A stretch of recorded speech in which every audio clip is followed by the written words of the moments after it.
Jacinta, you're here, and then Anita, and then Shelley Gordon. That's who's up next. Thank you. Off you go. Thank you. Hello, everyone. Thank you so much for the opportunity to speak about the Transform TO 2026-2030 report. Many thanks to Madam Chair Paula Fletcher and all the committee members and staff for your important work. My name is Jacinta McDonald. I live in Toronto with my 27-year-old son. We care about our health, the environment, and animals. We eat a plant-based diet to support all of those causes. I am a city campaigner with the Plant-Based Treaty. In my presentation, I would like to emphasize that the City of Toronto needs to launch a public information campaign on the climate and health benefits of plant-based food to help the city get back on course and meet its climate targets. Since launching in 2021, Plant-Based Treaty teams have secured the support of over 60 cities around the world. In Southern Ontario, Brampton, Caledon, Mississauga, Richmond Hill, and Vaughan support the treaty and are including major public education in their signing on to the Plant-Based Treaty. For example, Brampton launched a Plant-Based Food Awareness Week this year during Earth Month, I should say, sorry. In regards to the new Transform TO report, I would like to recommend that in the section under Waste and Circular Economy, that the city considers ways to provide education on the benefits of a circular economy.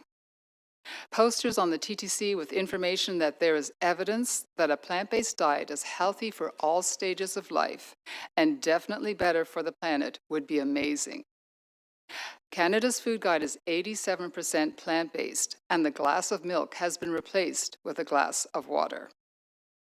It states people should eat at least 5 portions of a variety of fruits and vegetables a day, but aim for more, as eating up to 10 portions a day has additional benefits for health. Approximately 65% of the population lack the digestive enzymes required to process lactate proteins. Dr. Zara Kassam, co-founder of Plant-Based Canada, notes that food systems are the largest contributor to the transgression of 5 planetary boundaries and is responsible for 1/3 of global anthropogenic greenhouse gas emissions. In closing, I do hope that you seriously consider my suggestion for public education on the benefits of plant-based foods as part of your climate action plan. Thank you for your time and consideration. Thank you so much, Jacinta, for speaking about that today. Thank you. Any questions for Jacinta? I know Thanks. we were going to have a food week, I think, here at some point, so stay tuned. Anita Krajnc is also here you're online, Anita, that's great. I will take you, and then Shelley Gordon is here, and then Ann Keary is next. Thank you.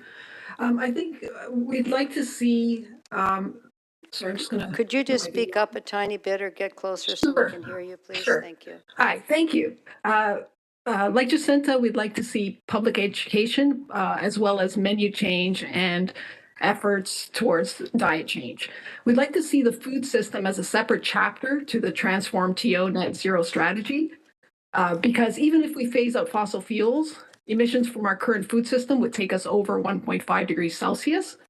1/3 of global greenhouse gas emissions are from foods, so we have to consider scope 3, and the City of Toronto should redouble its efforts for consumption-based emissions.